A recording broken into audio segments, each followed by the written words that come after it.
నమస్కారం, నేను miss CS. 2024 సంవత్సరానికి సంబంధించి వికలాంగుల బ్యాక్లాగ్ పోస్టులకు సంబంధించినటువంటి సమాచారాన్ని ఈరోజు మీకు అందించడం అనేది జరుగుతుంది. ఇది రెండు రాష్ట్రాలకు సంబంధించినటువంటి సమాచారం. తెలంగాణకు సంబంధించి మరియు ఆంధ్రప్రదేశ్కు సంబంధించినటువంటి సమాచారాన్ని ఈ వీడియో ద్వారా మీకు అందిస్తాను.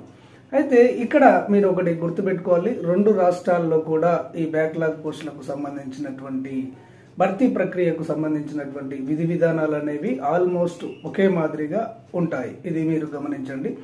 అయితే ఈ వీడియో ద్వారా మీకు తెలియజేసే వివరాలు ఏంటి అంటే, ఈ బ్యాక్లాగ్ పోస్టులలో ఏ కేటగిరీ పోస్టులు ఉంటాయి, ఈ పోస్టులకు ఏ కేటగిరీ పోస్టులకు ఏ విద్యార్హతలుగా నిర్ణయించడం అనేది జరుగుతుంది.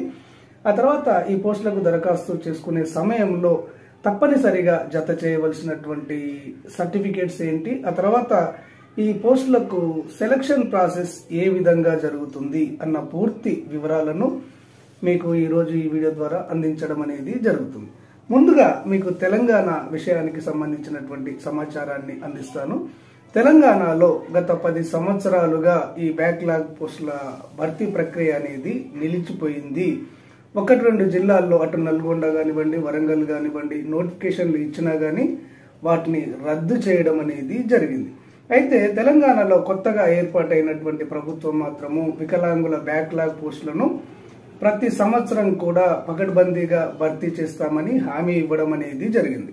దానిలో భాగంగానే ఆయా జిల్లా కలెక్టర్లు మరియు వికలాంగుల సంక్షేమ శాఖ అధికారులకు కొన్ని ఇన్స్ట్రక్షన్స్ వెళ్లడం అనేది జరిగింది. వారు ఈ వికలాంగులకు సంబంధించినటువంటి పోస్టుల రోస్టర్ వెరిఫికేషన్ కూడా చేయడం అనేది జరిగింది. కొన్ని జిల్లాల్లో పూర్తి చేశారు, మరికొన్ని జిల్లాల్లో వెరిఫికేషన్ అనేది జరుగుతుంది.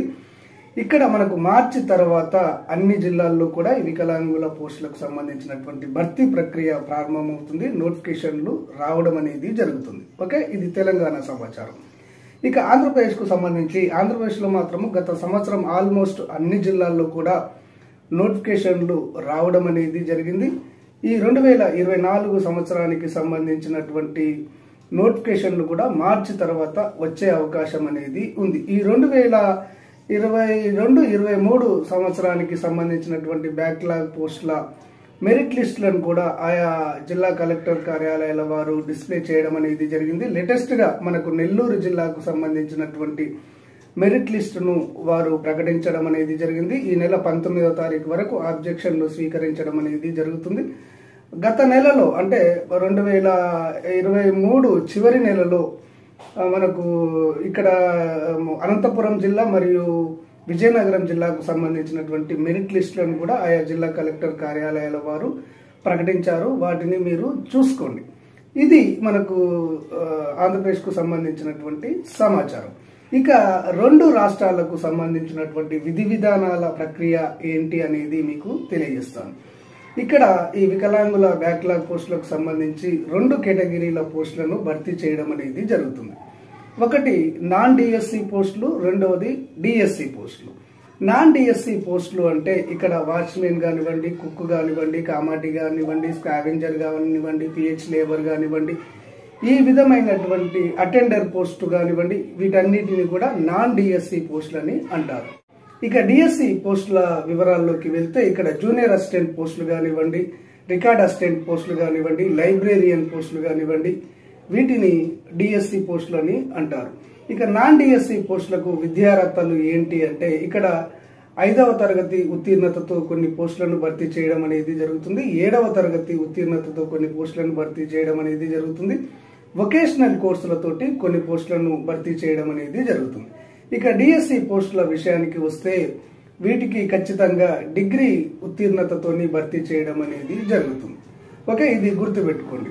ఇక తర్వాత ఈ పోస్టులు అన్ని కూడా జిల్లాల వారీగా భర్తీ చేయడం అనేది జరుగుతుంది. ఏ జిల్లాకు సంబంధించిన వారు ఆ జిల్లాలోనే దరఖాస్తు చేసుకోవలసి ఉంటుంది. ఇతర జిల్లాల్లో దరఖాస్తు చేసుకుంటే వారి అప్లికేషన్లను రిజెక్ట్ చేయడం అనేది జరుగుతుంది. ఇక తర్వాత ఈ పోస్టులకు దరఖాస్తు చేసుకునే సమయంలో తప్పనిసరిగా జత చేయవలసినటువంటి సర్టిఫికేట్స్ ఏంటి అన్న వివరాల్లోకి వెళ్తే, ఇక్కడ వికలాంగుల సదరం ధృవీకరణ పత్రాన్ని తప్పనిసరిగా జత చేయవలసి ఉంటుంది.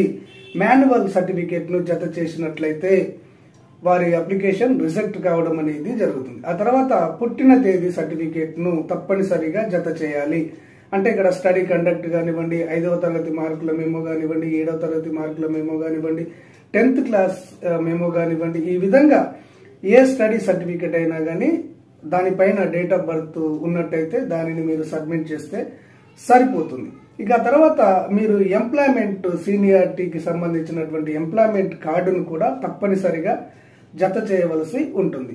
ఇక తర్వాత మనకు ఇక్కడ మీరు లోకల్ క్యాండిడేట్ అని తెలియజేయడానికి లోకల్ క్యాండిడేట్ సర్టిఫికేట్ కానివ్వండి, రెసిడెన్షియల్ సర్టిఫికేట్ కానివ్వండి తప్పనిసరిగా జత చేయాలి.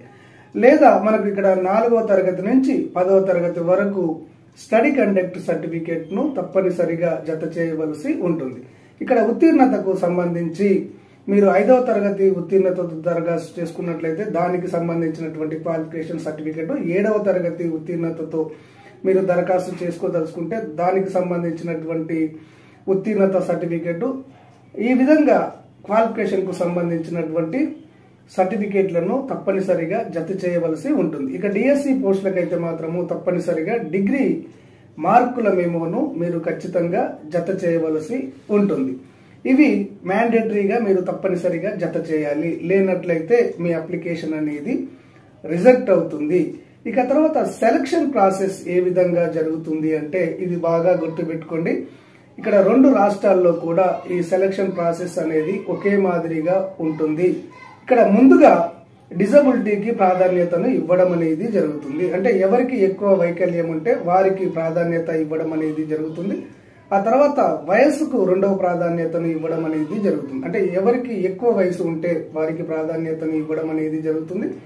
ఆ తర్వాత ఎంప్లాయ్మెంట్ సీనియారిటీకి ప్రాధాన్యత అనేది ఉంటుంది. ఈ మూడింటిపైనే ఈ సెలక్షన్ ప్రాసెస్ అనేది జరుగుతుంది. డిజబిలిటీ, సీనియారిటీ, ఆ తర్వాత వయస్సు, ఈ మూడింటిలో ఎవరికి ఎక్కువ మార్కులు వస్తే వారినే సెలెక్ట్ చేయడం అనేది జరుగుతుంది. ఇది మనకు నాన్ డిఎస్సి పోస్టులకు సంబంధించి. ఇక డిఎస్సి పోస్టులకు అయితే మాత్రము డిగ్రీలో ఎవరికి ఎక్కువగా మార్కులు వస్తే వారినే సెలెక్ట్ చేయడం అనేది జరుగుతుంది. ఈ విధంగా సెలక్షన్ చేసిన తర్వాత ఈ సెలక్షన్ ప్రక్రియకు సంబంధించినటువంటి ప్రిలిమినరీ మెరిట్ లిస్టును కలెక్టర్ కార్యాలయంలో డిస్ప్లే చేయడం అనేది జరుగుతుంది. దాంట్లో ఏవైనా అభ్యంతరాలు ఉన్నట్టయితే మీరు అక్కడ డిడబ్ల్యూఓ జిల్లా వికలాంగుల సంక్షేమ శాఖ అధికారి దృష్టికి తీసుకురావచ్చు. ఆ తర్వాత ఈ అబ్జెక్షన్లు స్వీకరించిన తర్వాత ఫైనల్ మెరిట్ లిస్టును 1:3, 1:2 ఈ విధంగా ఒక పోస్టుకు 2 కానివ్వండి, ఒక పోస్టుకు 3 కానివ్వండి సెలెక్ట్ చేసి వారిపైన ఎంక్వైరీ చేయడం అనేది జరుగుతుంది. అంటే మీరు సబ్మిట్ చేసినటువంటి వికలాంగుల సర్టిఫికేట్ ను అప్లైడ్ మెడికల్ బోర్డుకు పంపించి ఎంక్వైరీ చేస్తారు.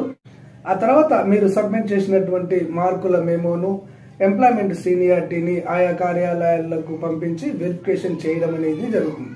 వీటిలో మీరు జెన్యూన్ అని తేలితే, మీరు నిజమైనటువంటి అభ్యర్థులు అని తేలితే మీకు ఆ పోస్ట్ ను కేటాయించి మీకు ఉద్యోగం ఇవ్వడం అనేది జరుగుతుంది. ఓకే ఫ్రెండ్స్, క్లారిటీగా అర్థమైంది అనుకుంటాను. ఈ బ్యాక్లాగ్ పోస్టులకు సంబంధించినటువంటి ఏ జిల్లా నోటిఫికేషన్ వచ్చినా గానీ వెంటనే అంతర్నేత్ర ఛానల్ మీకు అందించడం అనేది జరుగుతుంది. ఈ వివరాలు మీకు తెలియాలి అంటే అంతర్నేత్ర ఛానల్ ను సబ్స్క్రైబ్ చేసుకోండి. పక్కనే ఉన్నటువంటి బెల్ ఐకాన్ మీద ప్రెస్ చేసి ఆల్ అనే ఆప్షన్ ను ఎంచుకున్నట్టయితే ఈ నోటిఫికేషన్లకు సంబంధించినటువంటి సమాచారం వెంటనే మీ మొబైల్లో రావడం అనేది జరుగుతుంది. మీరు దరఖాస్తు చేసుకోవడానికి ఈజీ అవుతుంది.